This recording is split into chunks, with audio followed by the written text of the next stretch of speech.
जो मोह माया मान मत्सर मदन मर्दन वीर है, जो विपुल विघ्नों बीच में भी ध्यान धारण धीर है।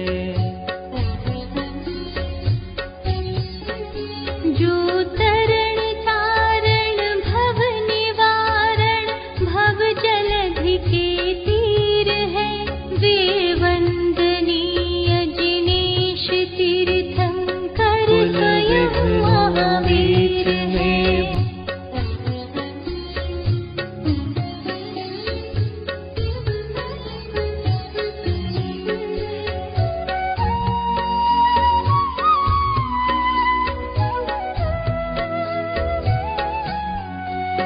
जो राग द्वेष विकार वर्जित लीन आत्म ध्यान में, जिनके विराट विशाल निर्मल अचल केवल ज्ञान में।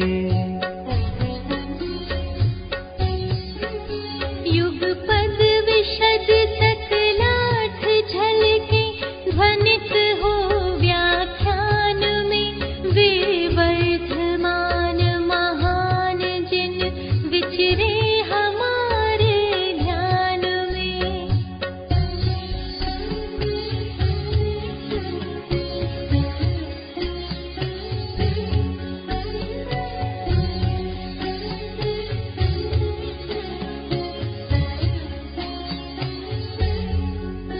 जिनका परम पावन चरित जल निधि समान अपार है, जिनके गुणों के कथन में गणधर न पावे पार है।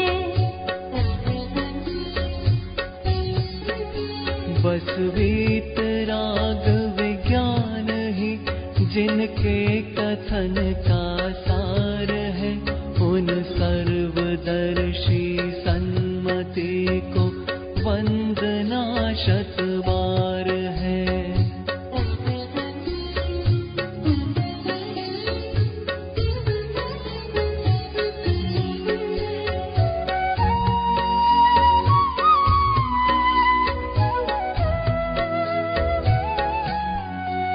जिनके विमल उपदेश में सबकी उदय की बात है, समभाव समता भाव जिनका जगत में विख्यात है। जिसने बताया जगत को प्रत्येक कण स्वाधीन है, करता न धरता कोई है, अणु अणु स्वयं में लीन है।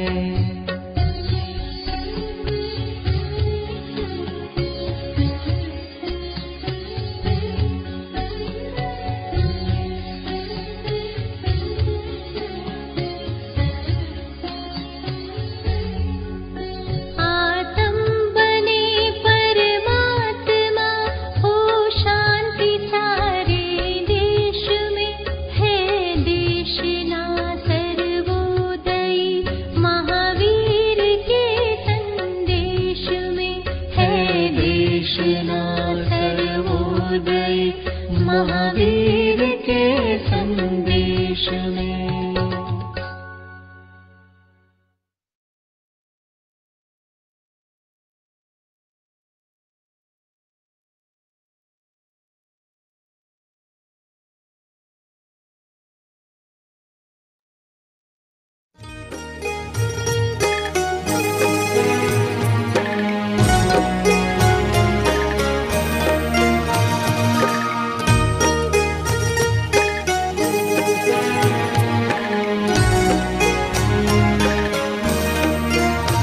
शब्दवाद नय षट द्रव्य गुण पर्याय और प्रमाण का, जड़ कर्म चेतन बंध का, अरु कर्म के अवसान का, कह कर स्वरूप यथार्थ जग का जो किया उपकार है, उसके लिए जिन वाणी माँ को वंदना शत बार है।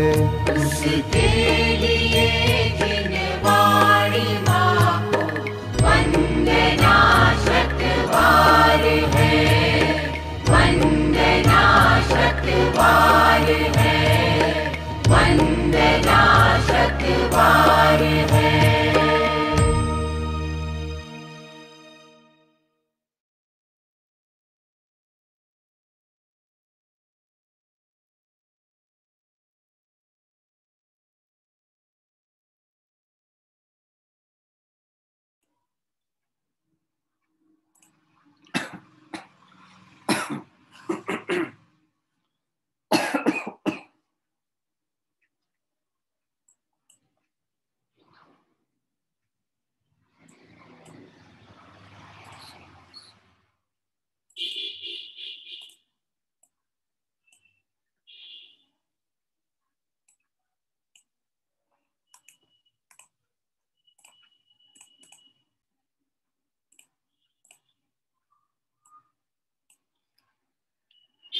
सभी साधर्मी बंधुओं को जय जिनेन्द्र।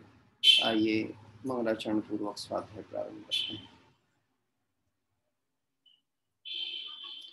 तिहुवण तिलयम देवम वंदिता तिहुवणिंद परिपूज्यम वोच्छमणुपेहावो भव्य जनानंद जननीयो। त्रिभुवन तिलक सत इंद्र वंदित देव श्री अरहंत को कर नमन कहूँ अनुप्रेक्षाएं भव्य को सुख कर अहो, भव्य को सुख कर अहो।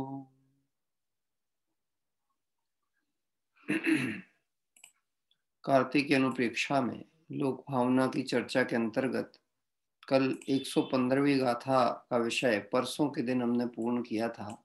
116वीं गाथा से विषय आगे की ओर यहाँ पर बढ़ेगा। इस 115वीं गाथा में जो विषय आया था उसमें आकाश द्रव्य का क्षेत्र अनंत है, क्षेत्र यानी प्रदेश अनंत है, और उसके बहुमध्य प्रदेश में यानी ठीक बीच में जो लोक स्थित है वह किसी के द्वारा न तो बनाया गया है और न ही किसी के द्वारा रक्षित किया गया। ऐसी भावना दौलत राम जी ने भी अपनी 12 भावना में रखी है। किन्हु न करे न धरे को, सट द्रव्यमयी न हरे को। इस विश्व का कोई कर्ता धर्ता नहीं है और कोई इस विश्व का रखने वाला रक्षा करने वाला भी नहीं है। क्यों नहीं है? क्योंकि इस विश्व की रचना जिन 6 द्रव्यों से की हुई है वह जो 6 द्रव्य हैं वो अपनी स्वसत्ता से हैं, वह किसी की कृपा से या किसी के द्वारा निर्मापित नहीं है। इसलिए जिन द्रव्यों से यह विश्व बना है जब वह स्वसत्ता से हैं तो विश्व भी कैसा है? स्वसत्ता से। ऐसी चर्चा करते हुए 115वीं गाथा का विषय पूर्ण हुआ था। उसी विषय को और आगे पुष्ट करते हुए अब 116वीं गाथा आज हम यहाँ प्रारंभ करेंगे। आइए पहले गाथा पाठ करते हैं। अन्नोणन पवसेणय दव्वाणम अच्छणम भवेलो दव्वाणम णिच्चत्तो लोयस्य विमुणहणिच्चत्तम। परस्पर अवगाह द्रव्यों का कहा यह लोक है, नित्य है सब द्रव्य इससे लोक भी यह नित्य है, लोक भी यह नित्य है। अन्वयात दव्वाणम अच्छणम जीवादिक द्रव्यों का अन्नोण पवसेण्य परस्पर एक क्षेत्रावगाह प्रवेश अर्थात मिलाप रूप अवस्थान लोक है। जीवादिक द्रव्यों का लोक की चर्चा चल रही है तो वह लोक कैसा है कि वह 6 द्रव्यों का परस्पर एक क्षेत्रावगाह प्रवेश या मिलाप रूप अवस्थान। यह जो 6 द्रव्य हैं इस लोक में कहाँ पर? तो मूलतः तो अवगाहन की अपेक्षा में आकाश द्रव्य सब द्रव्यों को स्थान देता है। लेकिन गजब की बात यह है कि हर एक प्रदेश में, इस आकाश द्रव्य के हर एक प्रदेश में छयों द्रव्य मौजूद है। जीव, पुद्गल, धर्म, अधर्म, आकाश और काल। यानी आज जैसे अभी हम उसको घटाएं अपने ऊपर से, तो जीव द्रव्य, तो मैं जो जीव यानी आत्मा हूं, यह भी आत्मा के जो प्रदेश हैं वो आकाश द्रव्य पर अवस्थित है। साथ ही साथ जहां पर यह आत्मा है वहीं पर यह पुद्गल स्कंद रूप रचना भी साथ में स्थित है। फिर उसके बाद में यह जो भी परिणमन धर्म द्रव्य आदि के द्वारा हो रहा है इस जीव में, जैसे हाथ हिलना है ना, ये तो क्रियाएं रूप में बाहर दिख रहा है, गमन हो रहा है, तो आत्मा अपने स्व उपादान सामर्थ्य से कर रहा है और शरीर पुद्गल अपनी स्वपादान सामर्थ्य से कर रहा है। लेकिन उसमें जो सहकारी है वह धर्म द्रव्य भी वही है। उस गमन पूर्वक रुकने वाले जीवों के लिए भी और पुद्गलों के लिए भी जो है तो अधर्म द्रव्य भी वही है। और इन द्रव्यों में जो परिणमन हो रहा है वो किसके कारण? काल द्रव्य के कारण। तो काल द्रव्य भी उसी प्रदेश में है और स्वयं आकाश जो सबको अवगाहना दे रहा है वो कहाँ है कि वो भी वही है। तो इस तरह से परस्पर अवस्थान में है, यानी एक ही जगह पर सभी मौजूद हैं, द्रव्य हैं और नित्य हैं, इसलिए लोक भी नित्य ऐसा जानना चाहिए। क्योंकि यदि अलग अलग जगह होते तो फिर नित्यता के ऊपर शंका हो सकती थी कि विश्व अनित्य रहेगा। क्योंकि जैसे हम ये माने कि काल द्रव्य अलग परिणमन करे, जीव द्रव्य अलग परिणमन करे, धर्म अलग अधर्म अलग, यद्यपि कार्य सबके अलग अलग हैं, लेकिन सभी कहाँ परिणमन कर रहे हैं? एक ही क्षेत्र में परिणमन कर रहे हैं। क्योंकि यदि अलग अलग करते तो ऐसा होता कि जिस क्षेत्र में धर्म द्रव्य होता तो वहां गमन ही गमन होता, और जहां अधर्म द्रव्य होता वहां स्थिति स्थिति होनी चाहिए थी।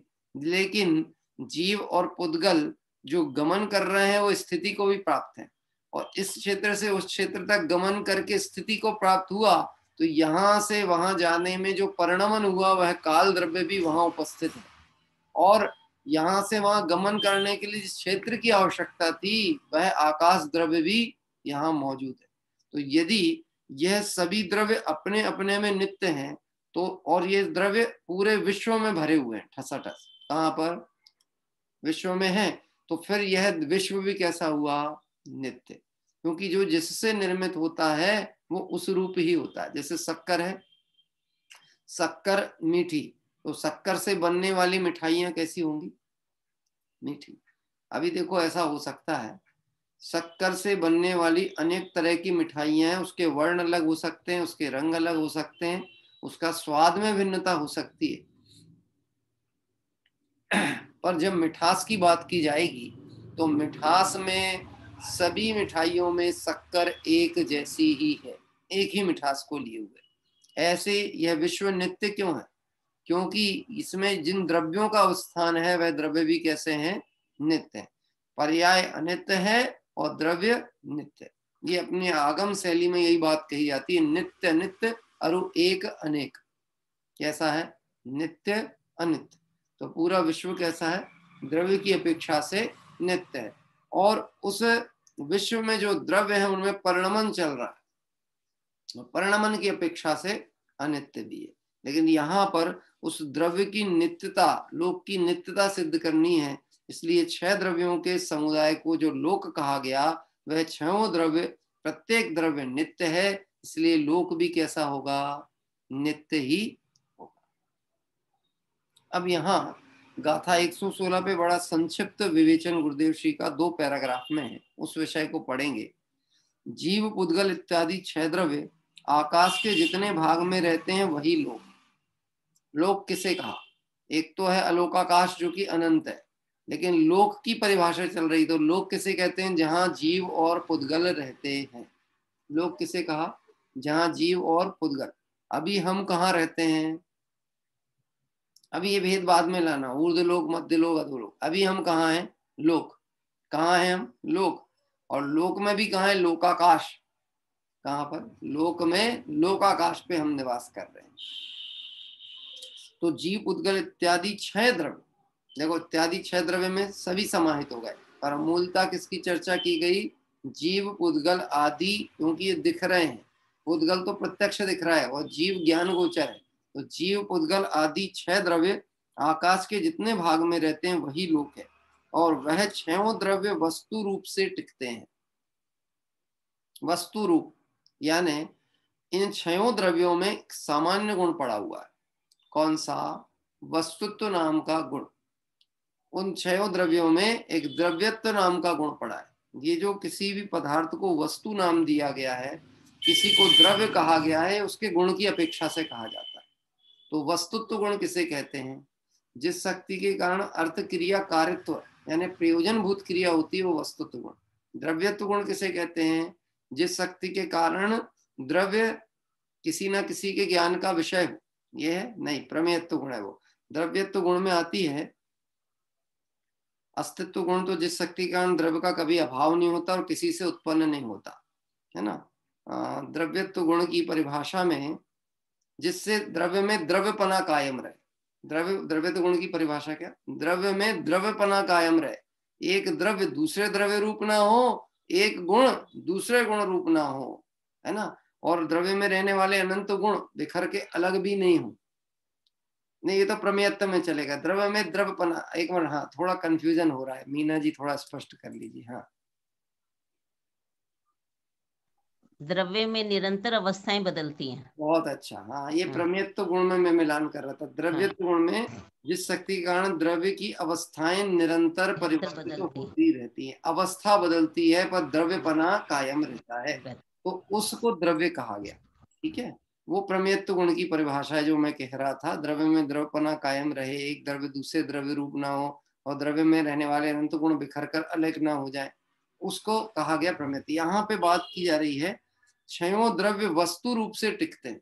6 द्रव्य कैसे टिकते हैं? वस्तु रूप से, यानी अपना प्रयोजन भूत क्रिया करने में प्रत्येक द्रव्य की सामर्थ्य स्वयं में है, और प्रत्येक द्रव्य में परिणमन की सामर्थ्य भी उनके गुणों में है। इसलिए ज्ञान गुण का परिणमन करने के लिए कोई बाह्य कारण की जरूरत नहीं है, दर्शन गुण का परिणमन करने के लिए बाह्य कारण की जरूरत नहीं है। अब एक प्रश्न समझिएगा। हाँ देखिए, हाँ अभी भी मैंने एक चूक कर दी है जिसकी मुझे सूचना आई है। वो अगुरु लघुत्व गुण की परिभाषा को मैं प्रमेयत्व पे ले गया। प्रमेयत्व यानी जिस शक्ति के कारण द्रव्य किसी ना किसी के ज्ञान का विषय हो। ये ऐसा होता है, 6 उपसम बड़ा गजब का है, इधर उधर कभी भी भाग जाता है। चलिए हम थोड़ा उस चर्चा से किस तरफ आ रहे हैं? वस्तुत्व गुण की तरफ। तो वस्तुत्व गुण यानी प्रयोजन भूत क्रिया, जिसके कारण द्रव्य में प्रयोजन भूत क्रिया होती है। वस्तुत्व गुण क्या बता रहा है? प्रत्येक द्रव्य अपनी अपनी प्रयोजन भूत क्रिया कर रहा है, कोई किसी के अधीन नहीं, कोई किसी के कारण। एक प्रश्न मैं आपसे उत्पन्न करता हूँ, हम मंदिर जाते हैं तो हमारे मन में विचार आया है मंदिर जाने का, इसलिए शरीर साथ में जाता है, कि शरीर चलता है तो आत्मा उसके साथ पहुंच जाता है? आप क्या सोचते हो? मन में विचार आया चलो मंदिर चलते हैं दर्शन करने, कभी मन में विचार आया बाजार आते, तो आत्मा अकेला तो जाएगा नहीं, शरीर साथ में जाएगा। तो आत्मा शरीर को लेके जाता है कि शरीर आत्मा को लेके जाता है? कौन किसको लेके जाता है मालूम है? पूरे 6 द्रव्य आकाश में हर जगह अवस्थित है। ठीक है, तो जीव अपनी उपादान सामर्थ्य से करता है, पुद्गल अपनी उपादान सामर्थ्य से करता है, उसमें एक सहकारी चलने में गमन में निमित्त धर्म द्रव्य वो हर क्षेत्र में मौजूद है। जहां रुकना हुआ वहां रुकने के लिए धर्म द्रव्य भी मौजूद है, और इधर से उधर गमन करने में जो समय परिवर्तन हुआ वह काल भी मौजूद है, और जिस क्षेत्र में होना है वह आकाश भी मौजूद है। कोई किसी द्रव्य को, कोई किसी गुण को प्रभावित ही नहीं करते। आज तक मैं शरीर को लेके कहीं गया ही नहीं, शरीर अपनी स्वयोग्यता से जाता है और आत्मा अपनी स्वयोग्यता से जाता है। लेकिन हमको ऐसा लगता है पैर सही चलेंगे तो रोज मंदिर जाएंगे, पैर नहीं चलेंगे तो मंदिर नहीं जा पाएंगे। ऐसे लगता ना? हाँ ऐसे लगता ना? इसका मतलब है हम 6 द्रव्यों की स्वतंत्रता को नहीं समझते। अब कोई कहेगा कि अब पैर नहीं चलेंगे, मान लो पैरालिसिस हो गया, तो फिर मंदिर जा पाएंगे कि नहीं जा पाएंगे? ये प्रश्न आएगा। जा पाएंगे कि नहीं जा पाएंगे? हम हर चीज को क्रिया की तरफ से या द्रव्य की तरफ से ही देखते हैं। किसकी तरफ से देखते हैं? क्रिया या द्रव्य। यानी हमने शरीर की क्रियाओं को ही आत्मा की क्रिया माना। शरीर के पैर आगे पीछे हुए तो आत्मा के प्रदेश भी आगे पीछे हुए। एक क्षेत्रावगाह है, लेकिन इसका स्वउपादान सामर्थ्य अलग है और उसकी अलग है। जैसे अब मैं आपसे बात कहूं, अभी तो हम सोच रहे थे शरीर की तरफ से, अब आत्मा की तरफ से सोचो। आत्मा इस शरीर में से निकल जाए तो शरीर के पांव भी ठीक हैं, जैसे अंग प्रत्यंग थे वो सब सुरक्षित हैं। अब शरीर जाएगा कि नहीं जाएगा? तो जिस समय जाता था, हम मंदिर जाते थे तो शरीर जाता था कि आत्मा जाता था, कि दोनों जाते थे? और दोनों अपनी अपनी स्वयोग्यता से जाते थे, कोई किसी को लेके नहीं जाते। क्षयों द्रव्य वस्तु रूप से टिकते हैं अर्थात नित्य हैं, इसलिए लोक भी नित्य है, क्योंकि क्षय द्रव्यों से भिन्न कोई लोक नहीं। इसलिए कोई भी सृष्टि का कर्ता हरता नहीं है। अहो आत्मा ज्ञान स्वरूप चिदानंद वस्तु है, उसे जानकर उसमें स्थिर होने से ये समस्त लोकालोक एक समय मात्र में ज्ञात हो जाता है। देखो क्या कह रहे हैं, उसे जानकर, किसे जानकर? अपने चिदानंद ज्ञान स्वरूपी आत्मा को जानकर उसमें स्थिर होने से समस्त लोकालोक एक समय में ज्ञात होता है। ये जो विश्व की चर्चा की जा रही है ना, जिसे हम अनंत के पक्ष से देख रहे हैं कि अनंत है अनंत है, ये अभी हम अपने ज्ञान से विचार करें तो हमारे लिए बड़ा कठिन है इसको जानना। लगता है ना कठिन है? अपनी सीमा जितनी है उसके बाहर का कुछ ज्ञान हमको होता है। आवाज सुनने की सामर्थ्य, इंद्रियों की अपेक्षा, नेत्रों से देखने की सामर्थ्य, उसके बाद फिर उसके आगे क्या है नहीं समझ में आता। तो हमको ऐसा लगता है विश्व तो अनंत है, तो हम इस विश्व को कैसे जानेंगे? जान सकते हैं कि नहीं? और यदि हम नहीं जानते तो विश्व है भी कि नहीं? ये सोच ऐसी है जैसे कुएं का मेंढक। कुएं का मेंढक है ना, कूप मंडूक कहा जाता है। कुएं के अंदर है तो कुएं के बाहर की दुनिया क्या है उसको पता ही नहीं है। लेकिन इस ज्ञान की सामर्थ्य ऐसी है कि एक बार यह अपने चैतन्य चिदानंद वैभव को देखे, अपनी चिदानंद वस्तु को, ज्ञानानंद स्वभावी वस्तु को एक बार लक्ष्य में ले, तो यह ज्ञान ही समस्त लोकालोक को जानने की सामर्थ्य वाला। और कब? एक समय में। कितने समय में? एक समय में। वीतरागी भगवंतों के ज्ञान में, सर्वज्ञ के ज्ञान में विश्व की त्रिकालवर्ती पर्याय कैसे झलकती होंगी।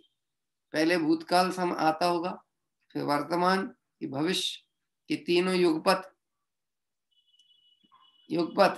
और एक ही समय में। और कितनी पर्याय, कितने द्रव्य और कितना काल, कि अनंत काल के अनंत द्रव्यों की अनंत अनंत त्रिकालवर्ती पर्याय एक ही समय में केवल ज्ञानी के ज्ञान में आती हैं। और इस समय भी ज्ञानी कर क्या रहे हैं? केवल ज्ञानी निज स्वरूप में लीन, सकल गे ज्ञायक तदपि निजानंद रसलीन। तो वह ये विश्व की व्यवस्था, इस विश्व का स्वरूप ज्ञान में किसको आएगा? पूरा विश्व जो आत्मज्ञानी है, जो आत्मा को आपरूप अनुभव करते हैं, पूरा विश्व उनके ज्ञान का विषय बनता है। गजब की बात है। अभी सारे जगत के लोगों को विश्व को जानने की जिज्ञासा बहुत है। जैसे मैं आपसे कहूं, अगर हमें फ्री टूर, वर्ल्ड टूर का टिकट मिले गवर्नमेंट की तरफ से, वर्ल्ड टूर टिकट मिले, तो हम जाना चाहेंगे कि नहीं? अरे फ्री टिकट मिले तो अभी कौन सा दिग्व्रत ले लिया आपने?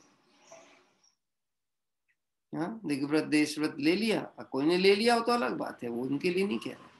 नहीं लिया है और फ्री टिकट मिले तो क्या सोचेंगे?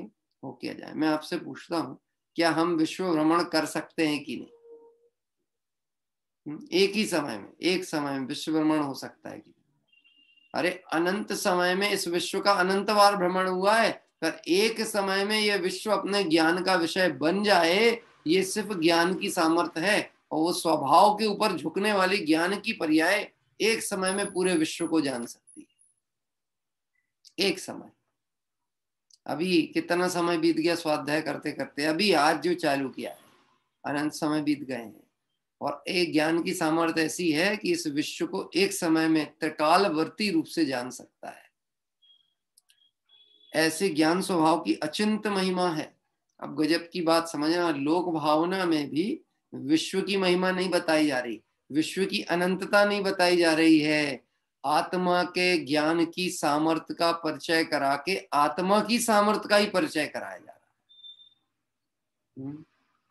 देखो एक बात मैं कहता हूँ, लोक भावना में अनेक तरह से चर्चा आई है और अनेक तरह से चर्चा में ऐसे अपन ने भावना में पढ़ा है, आपको ध्यान होगा भूधर दास जी की भावना में आता है, 14 राज उतंग नभ लोक पुरुष संठान तामे जीव अनादिते भरमत हैं बिन ज्ञान।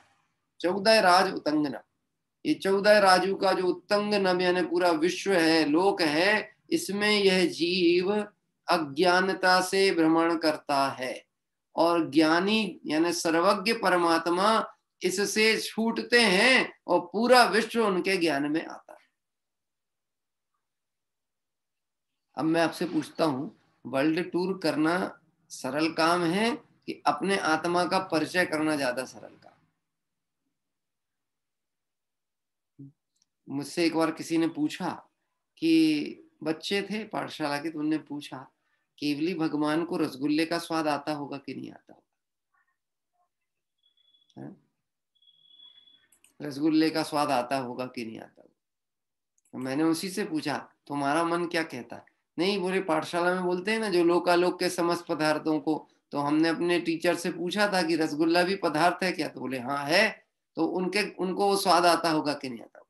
फिर बात पंडित जी दिन में आता होगा कि रात में आता होगा भैया? दिन में कि रात में? कि हम तो कह रहे थे कालवर्ती समय प्रति समय आ रहा है, कैसा स्वाद आता होगा? जैसा हमको आता है वैसा ही। मैंने कहा उससे भी बढ़िया। तो फिर वो फिर उनका तो मुंह झूठा रहता होगा। मैंने कहा बेटा तुम हर चीज का स्वाद चखने के लिए इंद्रियों को ही प्रमुख करने का प्रयास कर रहे हो। क्या सोच रहे? रसगुल्ले का स्वाद मुंह से लिया जाता है। मैं पूछता हूँ डेड बॉडी के मुंह में रसगुल्ला रखो तो मैंने कहा वो प्रसन्न होगी कि नहीं होगी? उसको स्वाद क्यों नहीं आता डेड बॉडी को? बोलो। क्योंकि बड़ा सरल सा उत्तर है, उसमें ज्ञान नहीं है, और जिसमें ज्ञान है वह ज्ञान का स्वाद लेते हैं, पदार्थों का नहीं लेते। या जगत के साथ दिक्कत यह है वो पदार्थों का सुख और पदार्थों का स्वाद लेना चाहता है, विषयों का लोलुपी है, इसलिए आत्मा का स्वाद नहीं आता और आत्मा का आनंद नहीं पता लगता। यहाँ विश्व की चर्चा करके विश्व का अनंतता का वर्णन नहीं किया जा रहा है, यहाँ आत्मा के अनंत स्वभाव और अनंत बल का परिचय किया जा रहा। और जो अपने एक आत्म स्वभाव को भूलते हैं वो ऐसे विश्व में भ्रमण करते हैं। कैसे विश्व में? जिसको आप चाहोगे भी तो अभी नहीं जा सकते तुरंत, लेकिन अनंत काल से भ्रमण कर रहे हो और अनंत काल और भ्रमण होगा। हाँ, और लेकिन फिर भी वो विश्व भ्रमण पूरा नहीं होने वाला। भव वन में जी भर घूम चुका, कण कण को जी भर भर देखा। भर के देख लिया ना, अब तो बहुत मन भर गया होगा कि नहीं भर गया होगा? क्यों साहब, आप जिस नगर में 40 साल से रह रहे हो उस नगर में अब मन तो भर गया होगा ना।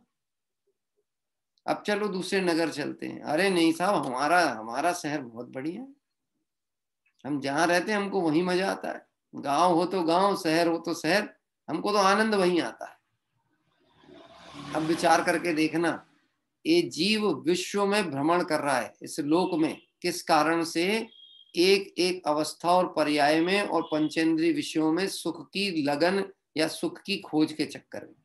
अगर उसे ये बात पता लग जाए कि यह जो विश्व है यह सुख का कारण नहीं, लेकिन ये आत्मा, इसका जानना और आत्मा के अंदर जो सुख है वह सुख का कारण है, ऐसे आत्मा पे लक्ष्य कर कर जो परम सुखी हुए हैं, यह पूरा विश्व उनके ज्ञान में झलकता है। देखो मैं इसको एक दूसरे दृष्टि से कहता हूं, सिर्फ समझाने के लिए। कोई हमारे पड़ोस में बड़ा सुख चैन से जीवन बीतता हुआ कोई व्यक्ति दिखे, जिसका परिवार भी अच्छा हो, आर्थिक संपन्नता भी हो, बच्चे भी उसके आज्ञाकारी हों, और गजब की बात है वो दुकान भी नहीं जाता हो तो भी ऐशो आराम की सब सामग्रियां उसके घर पे हो, तो आपको जिज्ञासा होती होगी कि नहीं इसका बिजनेस ऐसा क्या बिजनेस है? कि जब देखो घर में मजे से बैठा रहता है, बच्चे भी मजे से खेल रहे खा रहे हैं, कहीं कोई कमी नहीं है, सब सुविधाएं हैं, तो आपको एक जिज्ञासा होती होगी कि नहीं कि एक्चुअल इसका है क्या, कहीं इसके यहाँ गड़ा धन तो नहीं मिल गया। क्या है, जिज्ञासा होती, पता करें। मुझे ऐसा लगता है जिस आत्मा में अनंत सुख है, ऐसे इस द्रव्य के अनंत सुख को जिस ज्ञान की पर्याय ने जाना, तो यह विश्व जो अनंत दुख से भरा हुआ है, लोक है ना, संसार रहने संसरण, जहाँ पे जीव हैं, पुद्गल हैं, ये भरे पड़े हैं और सुख दुख का कार्य चल रहा है, यह अनंत जो विश्व की व्यवस्था है, यह भी मानो उस सुख रूपी आत्मा को देखने के लिए उसके ज्ञान में उतर जाती है। क्या ये देख के तो आए, सारी दुनिया सुख ढूंढने यहाँ आती है और ये यहाँ से हटके अनंत सुखी कैसे, इसलिए वो पूरा विश्व उनके ज्ञान में आ जाता। ऐसी व्याख्या की है लघु तत्व स्फोट अमृतचंद स्वामी ने। मानो ये पूरा विश्व उमड़ करके केवल ज्ञान सर्वज्ञ के ज्ञान में स्वयं लालायित हो गया। कहाँ, उस ज्ञान में झलकने के लिए। वो इसलिए नहीं कि मैं इनके ज्ञान में झलकूं, वो खुद देखने पहुंचा है ये ज्ञान कैसा है। किसकी चर्चा चल रही है? हाँ, लोक भावना की नहीं बोलना। लोक भावना में भी अलौकिक बात की जा रही है। अलौकिक मतलब ये मेरी ज्ञान सामर्थ्य है कि इस विश्व भ्रमण की जो मेरी कथा है वो एक समय में खत्म हो सकती है, और एक समय में मैं विश्व के लोकाग्र में विराजमान हो सकता हूं, और एक समय की भूल में अनंत काल तक फिर इस संसार में जा सकता हूं। खेल है एक समय का और उसका फल अनंत है, चाहे वह अनंत संसार हो, अनंत दुख हो, या अनंत सुख हो, या अनंत आनंद हो, वो सब एक समय का, एक समय की भूल और एक समय की भूल का सुधार। अभी अनादि काल से अनंत काल हो गया परिभ्रमण करते हुए, अनादि काल से अनंत काल। भूल कितने समय की थी? एक। और दंड कितने समय से भोग रहे हैं? अनंत काल से। और अभी भी यदि भूल हुई, ये मानुष पर्याय चूक गई और सम्यक दर्शन नहीं हुआ और ये मोक्ष मार्ग में आगे बढ़ने का योग्य पुरुषार्थ नहीं कर पाए, तो भूल फिर कितने समय की? क्योंकि सम्यक दर्शन भी पर्याय, तो भूल कितने समय की? एक। और परिभ्रमणा कितने काल का होगा? फिर अनंत काल। कितने काल का? अनंत। विश्व का वर्णन करने के पीछे उद्देश्य यह है कि कोई विश्व का वैभव नहीं बताया जा रहा, विश्व की व्यवस्थाएं नहीं बताई जा रही, सिर्फ एक उद्देश्य यह है, ये देखो जो जीव लोकाग्र में विराजमान है, सिद्धालय में विराजमान है, वे अनंत सुखी हैं, क्योंकि इस संसार में सुख नहीं था, इसलिए उन्होंने स्वरूप को लक्ष्य में लेकर के और वह आज सिद्धालय पहुंच गए। यदि तुम्हें सुखी होना है तो इस विश्व में सुख मत खोजो, इस लोक में सुख मत खोजो, जहां सुख है वहां दृष्टि कर। सुख की खोज के लिए कहां कहां नहीं जाते, मालूम है? विदेश के लोग खूब मेहनत करके पैसा कमाते हैं और उसके बाद में सुख की खोज के लिए टूरिज्म का साथ लेते हैं, घूमने निकल जाते हैं, एक एक गांव, नगर, शहर, देश, अलग अलग तरीके से। एक बार देख के तो आए ये विश्व कैसा है, प्रकृति कैसी है। मैं आपसे पूछता हूं, घूमने से सुख मिलता है कि शांति से बैठने से सुख मिलता है? अपना अपना अनुभव बताना। कुछ घुमक्कड़ लोगों को घूमने में बहुत मजा आता है, और मैं इस मामले में बहुत कायर हूँ, बहुत। मेरे परिवार वाले भी परेशान है मेरे से इस कारण। मालूम, एक बात कहता हूँ, मेरे को अगर कोई शादी का कार्ड देने भूल जाता ना, मुझे बड़ी प्रसन्नता होती, क्योंकि वो आ जाए और व्यावहारिकता में जो जाना पड़े वो बड़ा धर्म संकट सा लगता है। और भूल गया, और बाद में उसने बोला, अरे साहब वो गलती से हम भूल गए। अरे नहीं नहीं, कोई बात नहीं, हम तो दोनों तरफ से बचे। दोनों तरफ से मतलब धर्म से भी बचे और धन से भी बचे।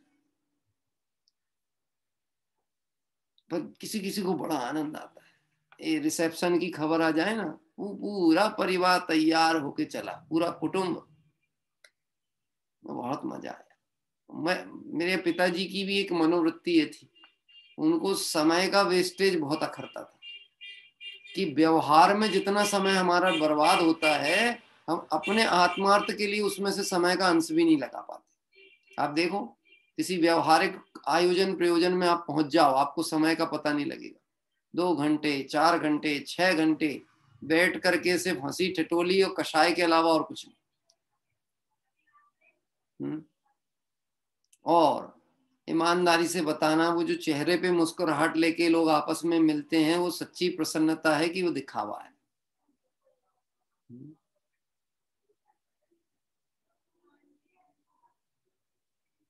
अपन तो अनुभव में तो आती होगी बात, आती है अनुभव में, वो सच्ची प्रसन्नता की दिखावा है? वो चक्कर लगाना चालू होता ना, वो चेहरे पे मुस्कुराहट तो रहती है, लेकिन उसके साथ उसके दायित्व, उसकी जिम्मेदारी और उतना सारा विकल्प जंजाल ये जो बढ़ रहा है ना, वो माथे पे विकल्प का बोझ साथ साथ बढ़ता चला जाता हर चक्र के साथ में ना। तूने ही चक्रवात में प्रवेश किया था, अब तो ये बढ़ेगा, अभी भी अवसर है कि भेद ज्ञान करके उससे निकलने की कला को समझ। देखो जम्मू स्वामी के भी चक्रवात हुआ था। चाहते तो वो अब गृहस्थ अवस्था में वो सांसारिक विकल्पों में उलझ जाते, लेकिन गजब की बात है, एक पर्याय थी वो राग की आई, और उस राग की पर्याय ने वो सांसारिक बंधन में लेके गई, और अगली ज्ञान की पर्याय फिर जागृत हुई कि खुद भी हट गए और जो संयोगी साथी बने थे उनको भी हटा दिया। ये विश्व की व्यवस्था क्यों बताई जा रही है? ये इसलिए नहीं बताई जा रही है कि सर्वज्ञ के ज्ञान में ऐसा झलका ये विश्व ऐसा है, क्योंकि अगर हम सर्वज्ञ परमात्मा के ज्ञान से ही देखें, क्योंकि हमारे पास तो और कोई आधार नहीं, उस आधार भी देखें तो ये विश्व सुख रूप है कि दुख रूप है। तो लोक भावना की इतनी चर्चा करने की क्या जरूरत है? वो इसलिए कह रहे हैं, संसार महादुख सागर के प्रभु दुखमय सुख आभासों में। ये संसार महादुख का सागर है। हे जीव, यदि तुम इसे दुख में वापस नहीं जाना चाहते हो तो संसार से पार होने का प्रयास करो। लोक स्वतंत्र है और लोक के छयों द्रव्य स्वतंत्र हैं, उसका कोई कर्ता हर्ता नहीं है। अब आप समझ लेना, अपना कोई कर्ता हर्ता नहीं है, मेरा कोई कर्ता हर्ता नहीं है।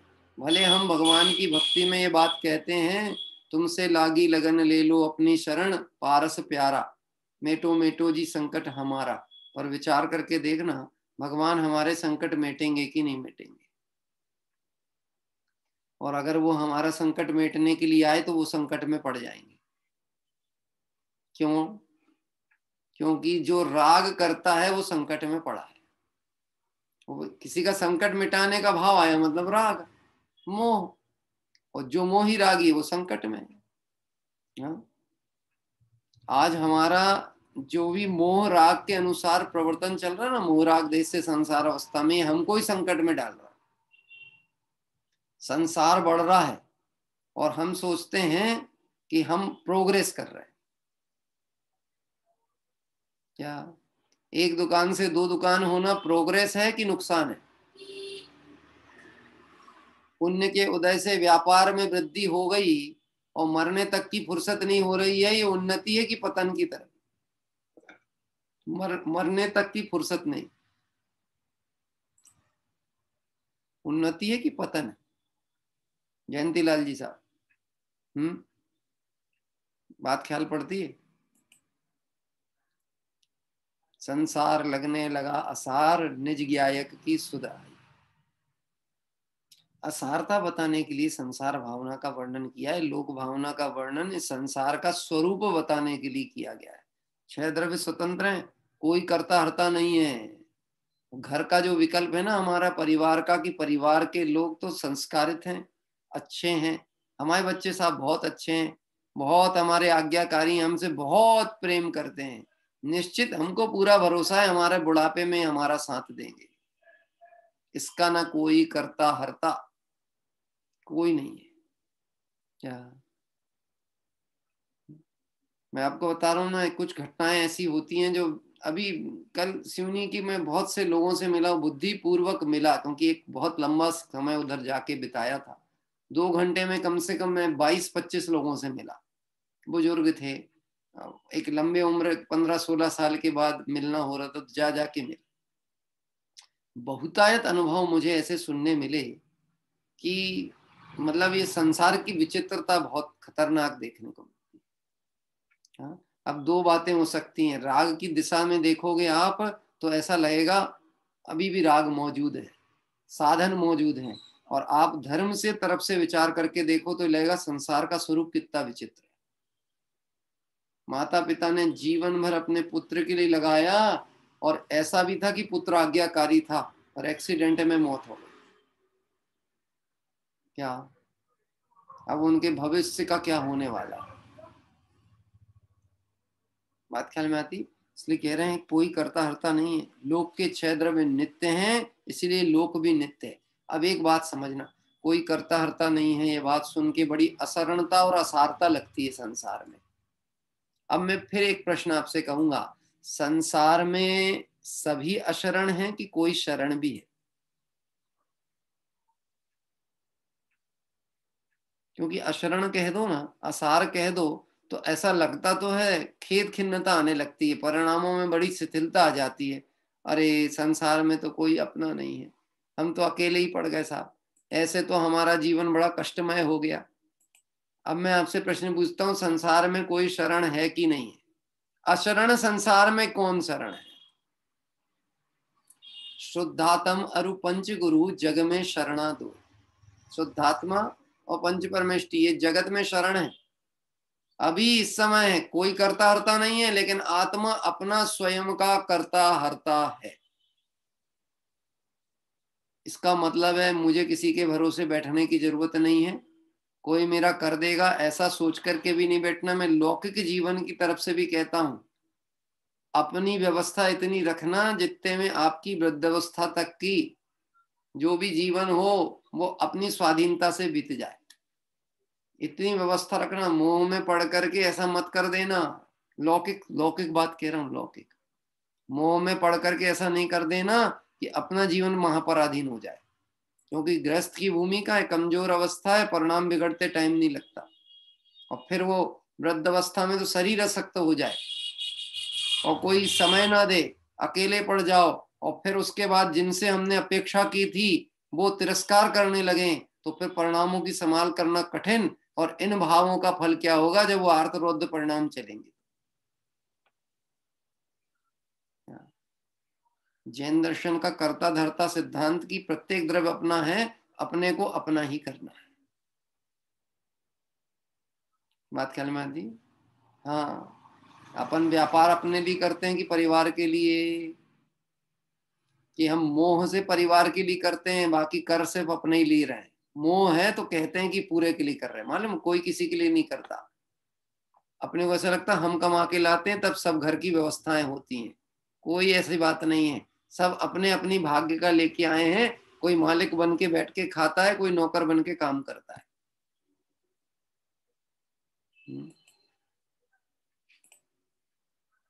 देखा होगा आपने ये चीज, प्रत्यक्ष संसार का स्वरूप आप विचार करो कैसा है। लोक के 6 द्रव्य नित्य हैं, इसलिए लोक भी नित्य है, और इस जगत का कोई कर्ता धर्ता नहीं है, मात्र जानते हैं। विश्व को जानना ये कार्य है, इसका करना धरना ये मेरा कार्य नहीं है। सर्वज्ञ परमात्मा भी अनंत बल के धनी होने पर भी इस विश्व का कुछ करते धरते नहीं।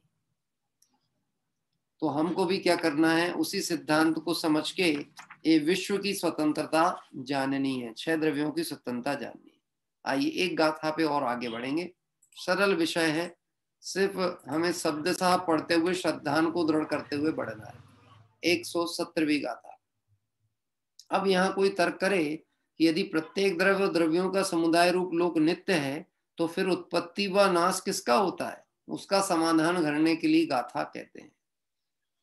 परिणाम सहावादो परिसमयं परिणमति वाणी तेसिम परिणामादो लोयश्च विमुणः परिणामम्। द्रव्य है परिणमनशील, प्रति समय परिणमित हो, इसलिए यह लोक भी परिणामी है, यह जानिए। परिणामी है यह जानी। अन्वयार्थ, द्रव्याणि यानी द्रव्य, परिणाम सहावादो, परिणाम स्वभावी है, इसलिए पड़ी समयम प्रति समय परिणमते हैं। तेसी परिणाम दो, उनके परिणमन के कारण लूयश्वीणिच्यतम मुणहम, लोक को भी परिणामी जाने। देखिए अब मैं आपसे पूछता हूं, ये जो विश्व है ना, इसको परिणमनशील कहा गया। अब आप विचार करना, हम स्वयं कई बार ऐसी भाषा कहते हैं, साहब समय बहुत बदल गया, पहले की बात बहुत अलग थी, पहले की महंगाई और आज की महंगाई में बहुत अंतर है। बड़े बुजुर्ग पहले ऐसे बताते थे कि वो 100 रुपये तोला मिलता था सोना हमारे टाइम में, और हमारी जो बुआ दादी थी ना, उनके पास में तो 16 रुपए तोले का सोना था, थोड़ा सा, ज्यादा नहीं था, थोड़ा सा इतना। और बाद में जब घर कुटुंब में किसी का विवाह प्रसंग आदि बना तो वो भी उनने बांट दिया। तो हम लोग कभी कभी उनसे कहते थे कि बुआ तुम्हारे पास ज्यादा तो था ही नहीं, तोला 2 तोला था, वो आज रख लेते तो 1-1.5 लाख का हो जाता है। तो हम मालूम क्या कहते हैं, समय बहुत बदल गया था, समय बहुत बदल गया। बोलो हो गया कि नहीं? काल दोष से समय बदल गया, ऐसा हो गया, वैसा हो गया।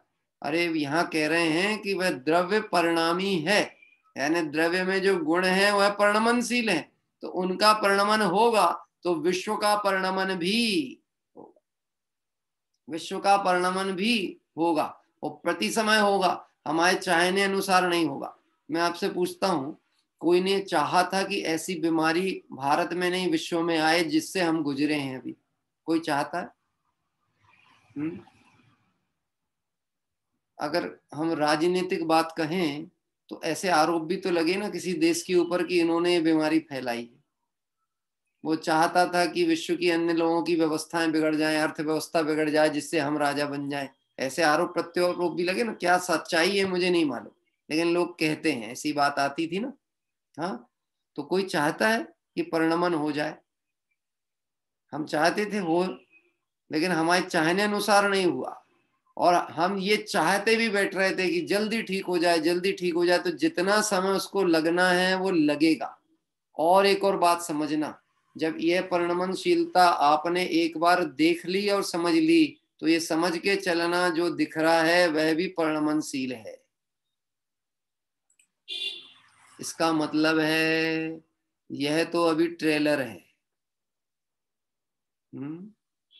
और परिणमनशील है विश्व, और दुष्म पंचम काल है, और काल आगे की तरफ बढ़ रहा है। तो इसमें पतन की घटनाएं आगे देखने को मिले तो आश्चर्य की बात नहीं है, और इसका कोई करता हरता नहीं है। सबसे बड़ी बात, परिणमनशील है पर कोई करता हरता नहीं।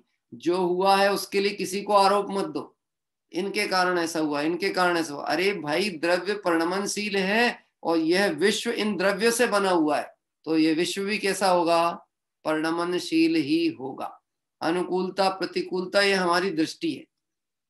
मैं आपसे विचार करूं, देखो आपको मैं बताता हूं, सच बात हाथ उठा करके या मन से विचार करके बोलना, ये जो कोरोना की बीमारी आई थी, अच्छी थी कि बुरी थी?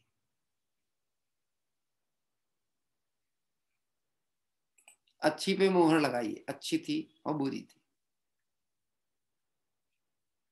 अच्छी थी, अच्छी थी ऐसा बोल रहे हैं। तो जिनको हो गई होगी ना तकलीफ, वो कहेंगे तुमको पता नहीं तकलीफ क्या होती, तुम्हारे लिए बड़ी अच्छी थी। डॉक्टरों के लिए, हॉस्पिटल के लिए, ऐसे प्रोडक्ट जो इस बीमारी में बहुत मात्रा में बिके हैं, उनके लिए कैसी थी? अच्छी। जिनको खूब धन की प्राप्ति हुई उनके लिए अच्छी हो, जिनके व्यापार चौपट हो गए, जिनके खाने के लाले पड़ गए, उनके लिए बुरी।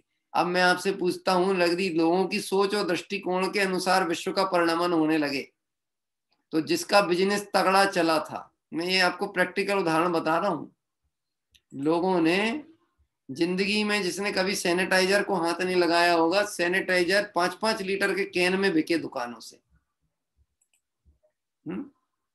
तो एक हमारे परिचित में है, अपना ही साधर्मी जुड़ा हुआ है जैन समाज का, वो बेच रहा था, अब उसने सस्ते में मिल रहा था तो इकट्ठे कई कार्टून खरीद लिए, कई कार्टून खरीद लिए। अब वो बिकते बिकते जैसे जैसे इसका प्रभाव कम हुआ, उसकी मात्रा बिकना कम, कम तो छोड़ो बंद, अब मूल लागत में कोई लेने तैयार नहीं। अब जैनी है, पर वो मन में मालूम क्या सोच रहा था, एक दिन बोल रहा था, काश महीने 2 महीने और बीमारी ढंग से चल जाती ना तो मेरा पूरा माल खत्म हो जाता। मैंने कहा भैया तेरा माल खत्म होता ये तो अलग बात है, और तू ही चला गया होता तो क्या होता, माल तो रखा ही रह जाता, और तू चला गया होता तो। विश्व का परिणमन स्वतंत्र है, हमारी क्षणानुसार नहीं होता, किसी के कहने से नहीं होता, और जब होना है जैसा होना है वो तब होता है। इस विश्व के परिणमन को भी समझना है, इसकी अनित्यता को भी देखना है और इसकी नित्यता को भी देखना है।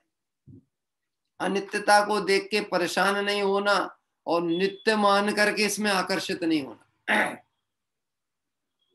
हाँ, यदि देखना है तो नित्यता अपने द्रव्य स्वभाव की देखो, और पर्याय को अनित्य जानकर पर्याय से दृष्टि हटाओ, अपनी नित्यता स्वभाव की लक्ष्य में लेंगे तो विश्व का वास्तविक स्वरूप समझ में आए बिना रहेगा। देखिए क्या कहते हैं, यह द्रव्य परिणाम स्वभावी इसलिए प्रति समय परिणमते हैं, उनके परिणमन के कारण लोक को भी परिणामी जानो, इस विश्व को भी क्या जानो, परिणामी यानी परिवर्तनशील। इस विश्व में परिवर्तन होता रहेगा, व्यवस्थाएं बदलती रहेंगी, अनुकूलता प्रतिकूलता का चक्र देखने में आता रहेगा, लेकिन निश्चित समझ लेना जीव की अपेक्षा से इस संसार में दुख ही दुख बहुत है। सुख तो नाम मात्र का कहने में आता है, सुख नहीं। यानी एक बात पक्का समझना है, यदि हम चेत करके सावधान होके संसार से नहीं निकले तो दुख का अथाह सागर लहरा रहा है, हम और गहरे दुख में जा सकते हैं, क्योंकि ये परिणमन हो रहा है। क्या कह रहा है, परिणमन हो रहा है। आप तो ये समझ लेना, ये सुख की कभी झलक दिखे, ये बीमारी चली गई तो अब कोई नहीं आएगी, तो ऐसा नहीं समझना। अब नहीं आएगी ऐसा बिल्कुल नहीं समझना। देखो ऐसा है, मैं उस दृष्टिकोण से बात कह रहा हूं, शरीर में बीमारी आती है, आ रही है, और प्रति समय शरीर का परिणमन वैसा ही है। हमारा पूरा फोकस इस बीमारी पे हो गया था तो लोगों को ना हार्ट अटैक का डर लग रहा था, ना लोगों को कैंसर का डर लग रहा था। अब जैसे ही ये बीमारी का प्रकोप घटा, दूसरी बीमारियों की चर्चाएं फिर उठने लगी। तो ऐसा क्या उस समय क्या ये बीमारियां नहीं हो रही थी, उस समय ये परिणमन नहीं हो रहा था, ये हो रहा था, पर उपयोग इस जीव का जहां टिक जाए वो वहीं पर अटैच हो जाता है। हमको ये समझना है विश्व परिणमनशील है, ये लोक कैसा है, परिणमनशील है और स्वतंत्र है, किसी के अधीन नहीं है, कोई करने धरने वाला नहीं है, इसलिए भगवान भरोसे बैठने से भी काम होने वाला नहीं। मैं आपसे पूछता हूं, दुखों से मुक्त होना है कि विश्व से मुक्त होना है? ये दोनों पर्यायवाची समझ लो। जो विश्व से मुक्त हुए वह सुखी हो गए, और जो दुखों से मुक्त हुए वो विश्व से भी मुक्त हो गए। लेकिन सारा जगत जो अनुक्रम प्रयास कर रहा है वो इस विश्व में ही सुख एकत्रित करने का प्रयास कर रहा है। अज्ञानी क्या चाहता है, मैंने आपको कहा था ना, दो दुखी लोग मिलकर के शादी करते हैं क्योंकि दुखी थे, तो काहे के लिए शादी की, सुखी होने के लिए। फिर उसके बाद उन्होंने एक मनोकल्पना तैयार की थी, हम दो जन मिलकर के इस घर को स्वर्ग बनाएंगे। कौन से घर को, वो जो ईंट मिट्टी का मकान था ना, उसको हम स्वर्ग बनाएंगे। और कौन दो जन, जो दो दुखी थे। क्यों, ऐसा क्यों कह रहे दुखी थे? अरे सुखी होते तो तलाशने ही नहीं जाते दूसरे को, दुखी थे इसलिए सुख की तलाश में दूसरे के पास सुख खोजने गए, और वो भी खोजने निकला, ये भी खोजने निकला। उनको ऐसा लगा ये मुझसे मच बेटर सुखी हैं, ये शायद मेरे से सुखी, थोड़ा सुख इनका मैं ले लूंगा, मैं सुखी हो जाऊंगा। और उसको ये लगा ये मुझसे ज्यादा सुखी। दोनों ने मिलके फिर प्रतिज्ञा की, हम दो मिलकर के एक घर को स्वर्ग बनाएंगे। ठीक है, कोई कल्पना करना चाहता है, वो जब शुभ लाभ लिख के घर के अंदर प्रवेश करते हैं तो ऐसा सोचते हैं कि घर के अंदर में कोई अशांति होनी चाहिए, घर में कोई प्रतिकूलता बननी चाहिए, पाप का उदय आए, कोई चाहता है? शांति विधान करके कोई अशांति चाहता है क्या? नहीं, नहीं चाहता ना। लेकिन वो शुभ लाभ लिखे हुए घरों के अंदर से भी लड़ाई झगड़े की आवाज आती है कि नहीं आती? तो वो लिखने का क्या होता होगा कि भाई साहब ये विश्व का स्वरूप परिणमनशील है, तेरी इच्छानुसार नहीं होने वाला है, और जो हम सोचेंगे उस पद्धति से भी नहीं होने वाला। तो कैसा समझना पड़ेगा? जो जो हो रहा है वह निश्चित क्रम में है। ये विश्व चूंकि जिस द्रव्यों से निर्मित है उस द्रव्य में गुणों का परिणमन हो रहा है, इसलिए इस विश्व का भी परिणमन होगा। मैं परिणमन को देख करके यदि उसमें प्रभावित होऊंगा, यानी पर्याय में तन्मय होऊंगा, तो मैं अपने द्रव्य की नित्यता को लक्ष्य में नहीं ले पाऊंगा, और द्रव्य की नित्यता को लक्ष्य नहीं लिया तो विश्व से पार होने वाला। इस तरह से भावार्थ में एक कुछ चर्चा है, वो भावार्थ भर पढ़ के विराम लेंगे। द्रव्य है वह परिणामी है, लोक है वह द्रव्यों का समुदाय है, इसलिए द्रव्यों के परिणामी होने के कारण लोक भी परिणामी हुआ। कोई पूछे परिणाम क्या है, उसका उत्तर परिणाम नाम पर्याय का है। परिणाम नाम किसका है? पर्याय का। एक अवस्था रूप द्रव्य का पलटकर दूसरी अवस्था रूप होना उसको पर्याय कहते हैं। जैसे मिट्टी पिंड अवस्था रूप थी सो पलटकर घड़ा बनी, इस तरह परिणाम का स्वरूप जानना चाहिए। मिट्टी से घड़ा बना और घड़ा से फिर क्या हो गया? फिर मिट्टी में मिल गया। टूट गया तो फिर क्या हो गया? मिट्टी में मिल गया। ऐसे ये संसार अवस्था में जो जीव है ये अनेक अवस्थाओं में जाएगा, बदलता रहेगा, संसार परिभ्रमण क्रम में घूमता रहेगा, यहाँ वहां जाता रहेगा। कब तक जाता रहेगा? जब तक पर्याय में तन्मय रहे। लोक का आकार तो नित्य है और द्रव्यों की पर्याय पलटती है, इस अपेक्षा इसको परिणामी कहते हैं। विश्व को नित्य भी कहा गया है और परिणामी भी कहा है। तो नित्य किस अपेक्षा कि जिन द्रव्यों से बना है वह द्रव्य नित्य है, और द्रव्यों में जो गुण है उनमें परिणमन हो रहा है, इसलिए द्रव्य कैसा है? परिणामी। तो जिस द्रव्य से यह बना है विश्व, जब उन द्रव्यों में परिणमन हो रहा है तो विश्व भी कैसा है? परिणमनशील है। और इसमें और अच्छे से एक बात समझना आखिरी में, परिणमनशील होना अच्छी बात है कि नहीं, इसका भी कोई फायदा दिखता है कि नहीं दिखता?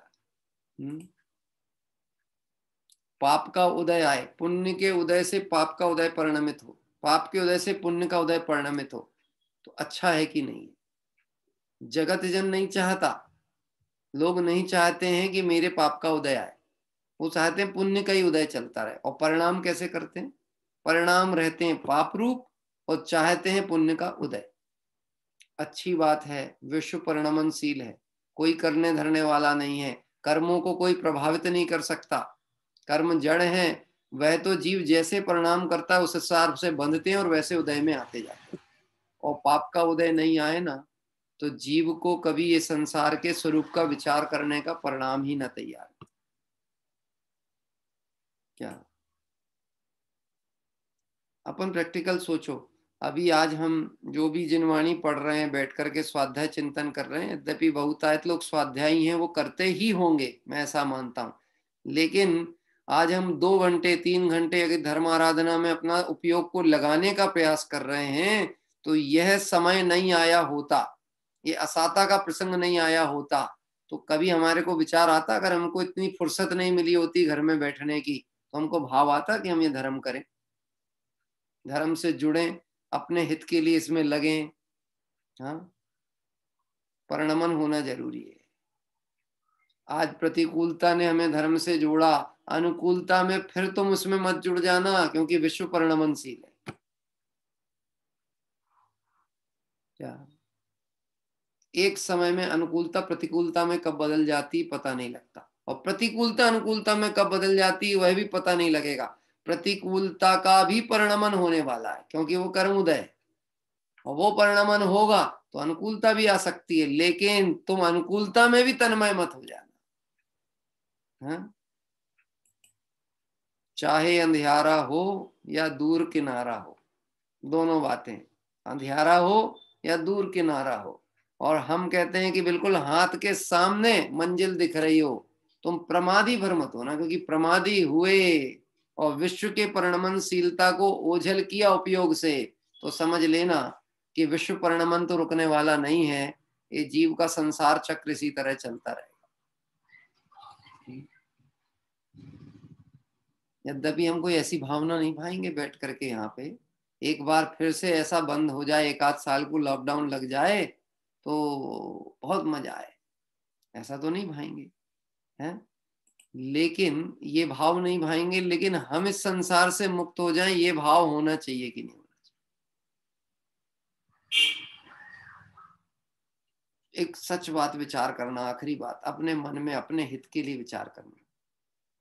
यदि हमने अपने जीवन का एक लक्ष्य तय किया कि हमें अपने घर परिवार की आजीविका और संसार व्यवस्था के लिए इतने धन आदि की जरूरत है, एक मकान हो जाए, ये हो जाए, ये हो जाए, और मान लो पुण्य के उदय में वह चीज अति शीघ्र पूर्ण हो जाए, मतलब 1 महीने के अंदर आपने जो सोचा था कि पूरा जीवन भी लग जाए लेकिन इतना करना, और 1 महीने में वो व्यवस्था बन गई, तो बाकी का जीवन हमको फिर अपने हित में लगाना चाहिए कि नहीं?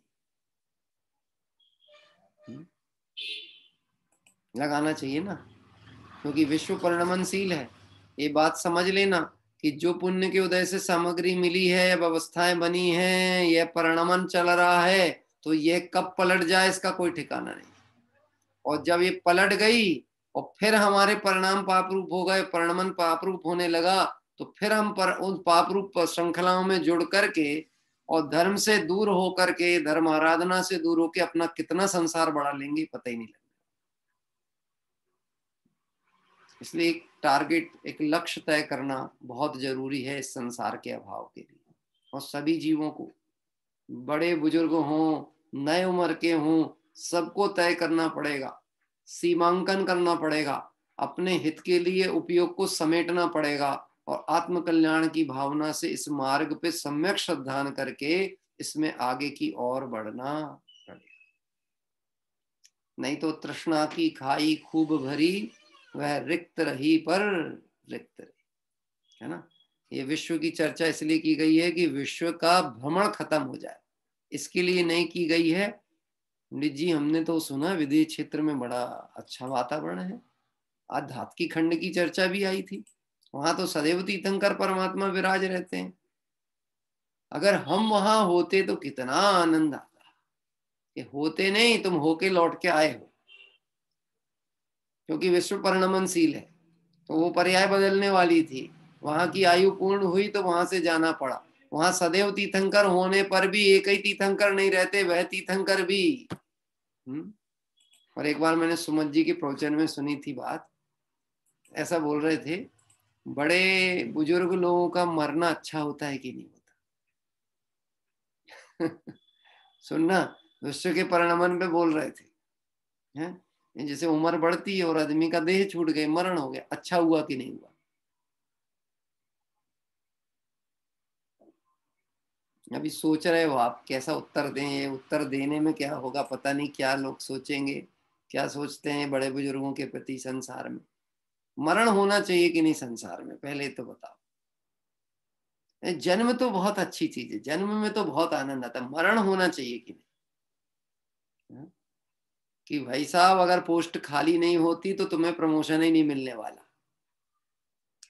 क्या कह रहे हैं? ऐसे बुजुर्ग बुजुर्ग बुजुर्ग बुजुर्ग इकट्ठे होते जाए तो एक घर की स्थिति क्या होगी, है? और वो बुजुर्ग हैं, बीमारियों को लेकर के बैठे हैं, अब वो आगे खिसकने कोई तैयार नहीं है, वो वहीं अटक गए। तो युवा का क्या होने वाला है और बालकों का क्या होने वाला है, कि कोई युवा होगा ही नहीं, कोई बालक होगा ही नहीं। अगर सभी वृद्ध अवस्था को लेकर के बैठे रह जाएं तो ये संसार ही अटक जाएगा। लेकिन ये परिणमनशील है, संयोग वियोग अवस्था ये परिणमनशील है, इसलिए इस बात को समझने से निर्भयता आती है, निर्भीकता आती है, निरपेक्षता आती है। किसी से अपेक्षा नहीं कोई मुझे बचाएगा कि कोई मुझे नष्ट करेगा, ये भय खत्म हो जाता। विशेष चर्चा अपन बाद में करेंगे। आइए चलते हैं भक्ति के क्रम की ओर। हाँ जी, कोई को प्रासंगिक भक्ति लेने का भाव हो? हाँ, एक हाथ तो मुझे दिख गया है।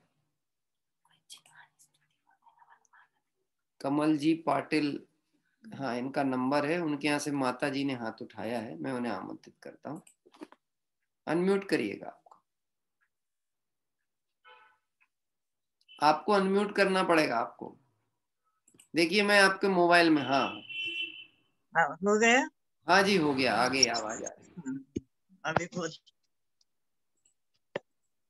ये कोरोना नहीं आया होता ना तो बड़े बुजुर्गों को ये मोबाइल चलाते भी नहीं बनता।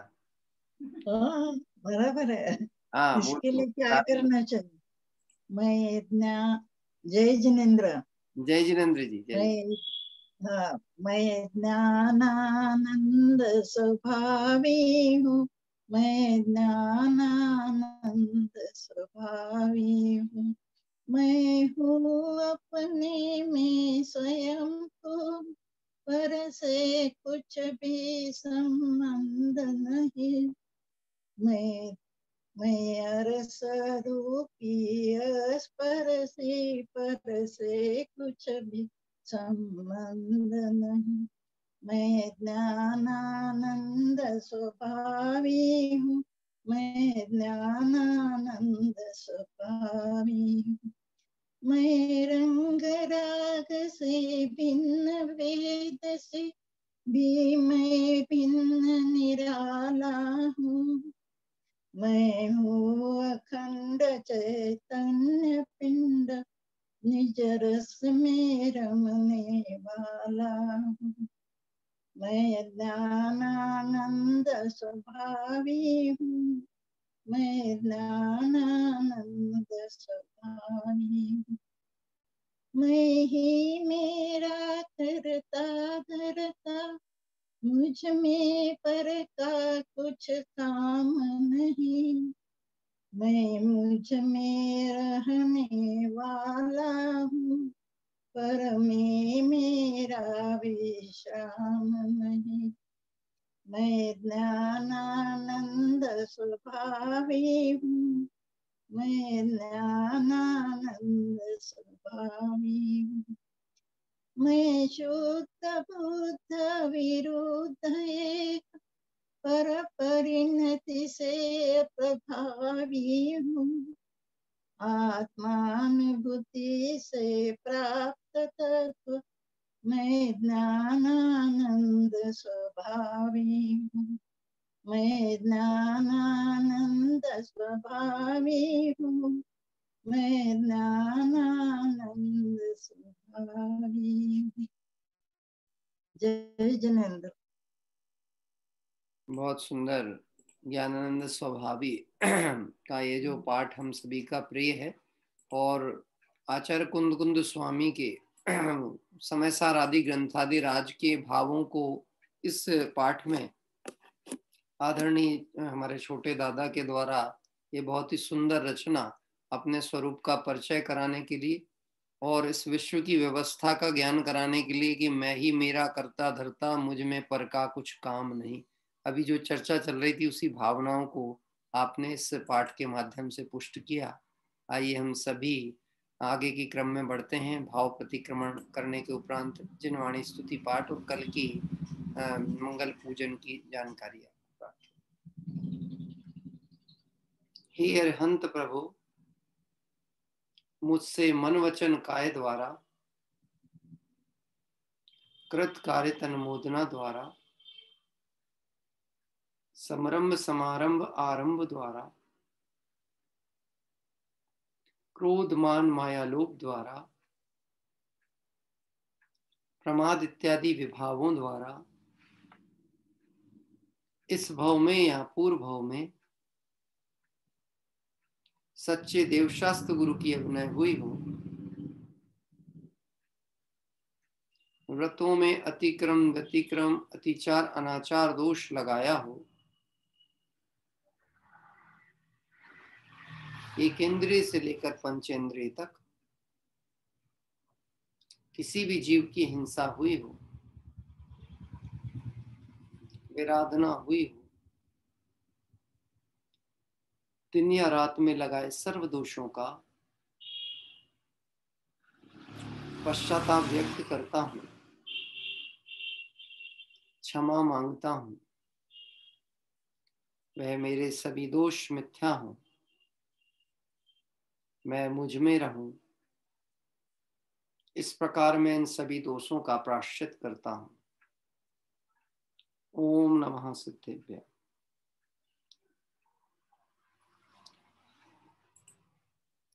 मंगल तीर्थ यात्रा का क्रम आगे की ओर बढ़ रहा है। यद्यपि हम 250वीं तीर्थ यात्रा को थोड़ा सा आगे आगे बढ़ा रहे हैं, लेकिन अपने तीर्थ क्षेत्रों के दर्शन और ये सब क्रम चलते हैं। उसका कुछ कारण है, क्योंकि हमें उससे थोड़ा सा 250वीं वंदना को विधिवत करने का भाव है। उसके साथ साथ आगे जो भी हमारी और भी क्षेत्र होंगे हमारे पास उपलब्ध होते रहेंगे, वह भी अपन क्रम से बीच बीच में तो करते ही रहेंगे। तो कल प्रातः काल अभी हमारा चूंकि 16 कारण व्रत चल रहे हैं, हमने प्रथम दिवस 16 कारण व्रत की पूजा की थी ध्यानत राय जी की। कल हम आदरणीय बड़े पंडित साहब की 16 कारण व्रत की पूजन करेंगे। और भोपाल का एक नगर है अयोध्या नगर के नाम से, कॉलोनी है अयोध्या नगर कॉलोनी, वहाँ के जिन मंदिर का कल प्रातः काल दर्शन करेंगे। यद्यपि हम अभी इसे तीर्थ वंदना में वैसे नंबर से काउंटिंग नहीं कर रहे हैं, लेकिन निश्चित ही वो तीर्थों के दर्शन, मंदिरों के दर्शन का क्रम तो चल ही रहा है। मैं आपसे पुनः अनुरोध करूंगा कि अगर आपको अपने नगरों के, गांवों के जिन मंदिरों का, सिर्फ इसलिए नहीं कि अभी एक मौका है दर्शन कराने का, लेकिन एक बार ये डाटा उपलब्ध हो जाएगा तो भविष्य में भी ये कार्य आएगा। मतलब हमारे पास एक व्यवस्थित चीज रहेगी। ये बात इसलिए जरूरी है, आज हम जब दिगंबर जैन समाज के जिन मंदिरों का या किसी क्षेत्र विशेष का यूट्यूब पर या आपके इस पे सर्च करते हैं गूगल वगैरह पे, तो भी दिगंबर जैन का कंटेंट यानी मटेरियल उतना नहीं है जितना अन्य मतों का है। साथ ही साथ में दिगंबर के नाम पर मिश्र रूप वाली चीजें बहुत डली हुई है। तो ये हम अपने स्तर पे छोटे छोटे प्रयास करेंगे ना, और जब ये चीजें डल जाएंगी तो जब भी कोई दिगंबर जैन तीर्थ क्षेत्रों के नाम से या जिन मंदिरों को सर्च किया करेगा तो उसको दिगंबर जैन क्षेत्रों तीर्थों की बहुत सारी जानकारी अपने स्वाध्याय प्रेमी परिवार के माध्यम से मिल जाएगी। और आप विचार करो, जब आपके नगर के दर्शन मंदिरों के होते हैं तो हमें कितनी प्रसन्नता होती है कि आज हमारे सभी परिवार के सदस्यों ने, अलग पूरे देश के लोगों ने हमारे नगर के मंदिर को देखा। तो ये प्रयास आप अभी कर ही लेना, जब भी आपको अवसर मिले, आपके निकटवर्ती क्षेत्र हो, मंदिर हो, और जो अभी तक ना किए गए हों आप भेजें, तो अपन आगे हमें तिथियों में भी अवसर पा करके और वह क्षेत्रों के दर्शन पूजन भी कराते रहेंगे, जिससे अपने स्वाध्याय का जो ग्रुप है, यह ग्रुप अनवरत धारावाही आगे की ओर बढ़ता रहेगा। और अभी हम आगामी दिवसों में लगभग कुछ तीर्थ क्षेत्र जो कि प्रासंगिकता से जुड़े हैं, जैसे किसी कल्याणक, कोई तीर्थंकर का कल्याणक है तो उनसे संबंधित जिस क्षेत्र का पहले दर्शन बहुत पहले हुआ होगा, 4-6 महीने पहले, उसकी पुनरावृत्ति भी करने वाले हैं। और ताकि हम वो जो 250वीं तीर्थ वंदना है, लगभग एक अनुमानित, फिर भी मैं आपको कह दूं 10-12 दिन के अंदर हम उस तीर्थ वंदना पे पहुंचने का भाव रखेंगे। आइए इस तरह से कल सुबह तो अयोध्या नगर और अयोध्या नगर कॉलोनी भोपाल, और साथ में 16 कारण की पूजन आदरणीय बड़े पंडित जी राजेंद्र कुमार जी साहब, क्षमा करिएगा, रविंद्र जी पंडित जी के द्वारा विरचित पूजन कल प्रातः होगी। आइए जिनवाणी स्तुति के लिए चलते हैं। हाँ जी, जिनवाणी स्तुति कोई लेना चाहते हैं हाथ उठाएं। अच्छा, संजीव जी के यहाँ से हाथ उठाए, और वो बेटी भी बैठी है हमारी जिनेश जी के यहाँ की। हाँ, अमर साधना वाली लेंगे कि दूसरी वाली तैयार हो गई? अच्छा, कोई बात नहीं, अभी अमर साधना वाली ले लेगी वो। पहले हम संजीव जी के यहाँ से एक संक्षिप्त जिनवाणी स्तुति लेते हैं, फिर वो हमारी छोटी बेटी जो है वो लेगी अमर साधना वाली जिनवाणी स्तुति। हाँ। सभी को सादर जय जिनेंद्र। आवाज आ रही है? हाँ जी, आती है। मस्तक हमारा नत सदा स्वीकार करो माँ, संसार के सागर से बेड़ा पार करो माँ, बेड़ा पार करो माँ। हे माँ जिनवाणी, हे माँ जिनवाणी, है पुत्र कुंद कुंद से गणधर से है भैया, है समय सारसा महल और तीर्थंकर से सैया। उस ज्ञान की गंगा का संचार करो माँ, संसार के सागर से बेड़ा पार करो माँ, बेड़ा पार करो माँ। मस्तक हमारा नत सदा स्वीकार करो माँ, संसार के सागर से बेड़ा पार करो माँ, बेड़ा पार करो माँ। राजा भी आए रंग भी माँ मिल तुरे आंगन, समभाव है सबके लिए समता का है सावन। अर्पित है सुमन श्रद्धा के स्वीकार करो माँ, संसार के सागर से बेड़ा पार करो माँ, बेड़ा पार करो माँ। आता है भक्ति भाव से जो तेरी शरण में, मिलता है सच्चा सुख माँ तेरे चरणों में। भक्तों का आत्म ज्ञान से भंडार भरो माँ, संसार के सागर से बेड़ा पार करो माँ, बेड़ा पार करो माँ।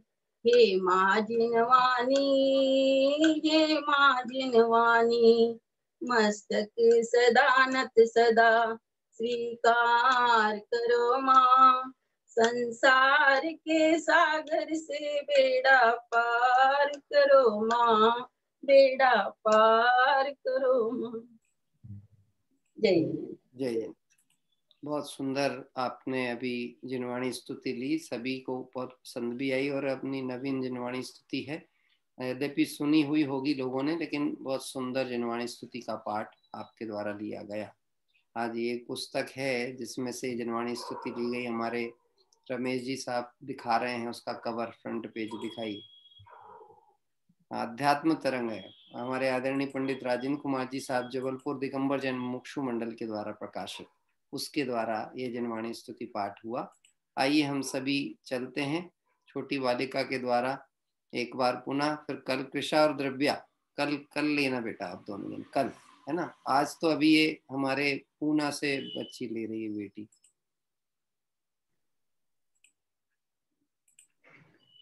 जय जिनेंद्र पंडित साहब, आवाज आ रही है? आ रही है जी।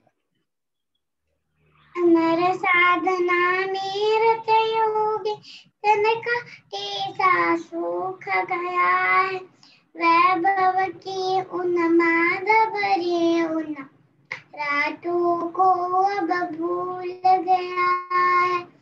इधर वासना थकती जाती, उधर पर ही कंचन काया, मचल पड़ी है उसी री जाने आज विश्व की मोह कमाया।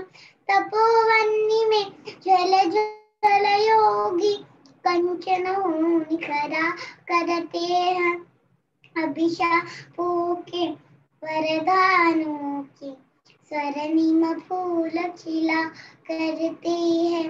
भाव मरण से ग्रस्त प्रतीक्षण मेरे घट में अमृत खोलो, मैं विवेक विनंद सारदे,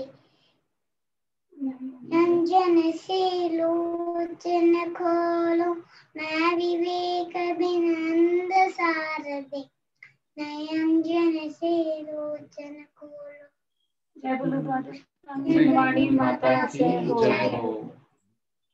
बहुत सुंदर छोटी बालिका है, इसके द्वारा ये सुंदर भक्ति पाठ है, जिनवाणी स्तुति पाठ अपन अनेक बार इसलिए कराते हैं, बच्चों की पुनरावृत्ति होने से उनका स्मरण भी कंठस्थ होता है और हमें भी, और भी बच्चे देखते हैं तो वह भी बड़े प्रेरित होते हैं। आइए हम सभी इस तरह से अभी जिनवाणी स्तुति पाठ के साथ कायोत्सर्ग करते हुए सभा को विराम देते हैं। 3 बार ओंकार मंत्र का आप मन में ही विचार करते हुए और पाठ करें।